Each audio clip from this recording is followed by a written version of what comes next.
조선심리학을 정당한 정한론은 어떻게 태어나고 또 왜 자꾸 반복되느냐.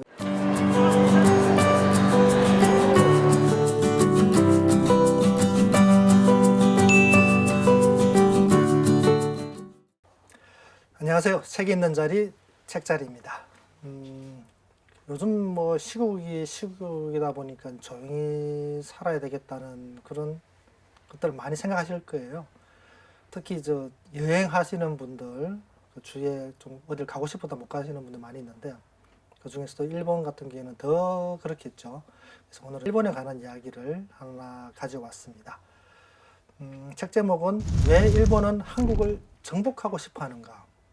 책 제목이 너무 무겁죠.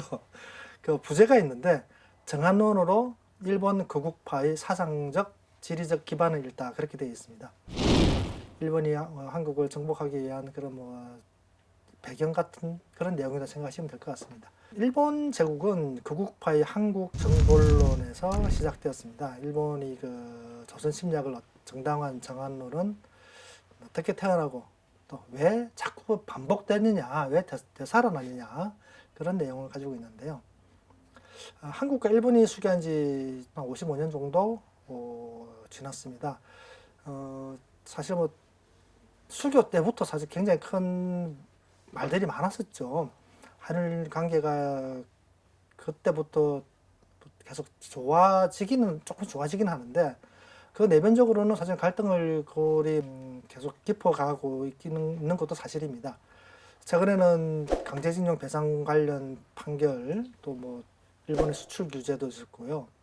지소미아 종전 문제, 위안부 문제로 인해가지고 한일 관계가 굉장히 악화되어 있었죠.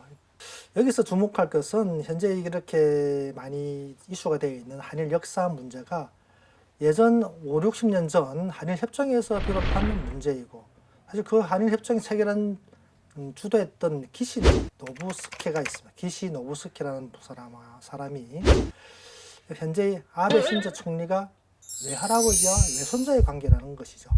그만큼 예전부터 뿌리 깊게 정치적인 그런 연결점이 이어졌다, 그렇게 보시면 될 것 같습니다.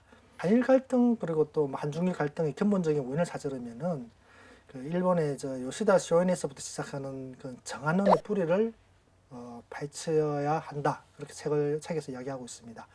그럼 요시다 쇼엔이 누구냐면요, 이토 히로부미를 비롯해서 제국주의 일본의 정책을 좌우했던 많은 인물들을 양성했던 사람입니다.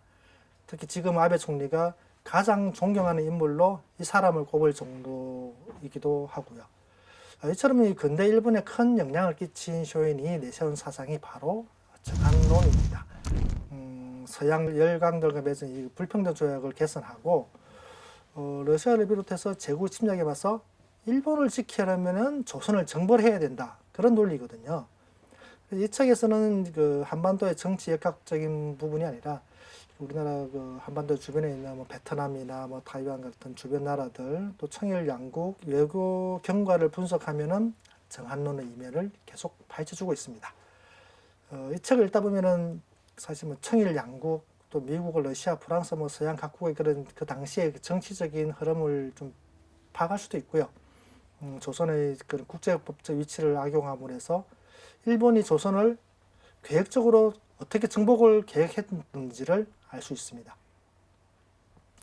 이 책은 사실은 일반인 그냥 쉽게 볼 수 있는 역사책은 아니에요.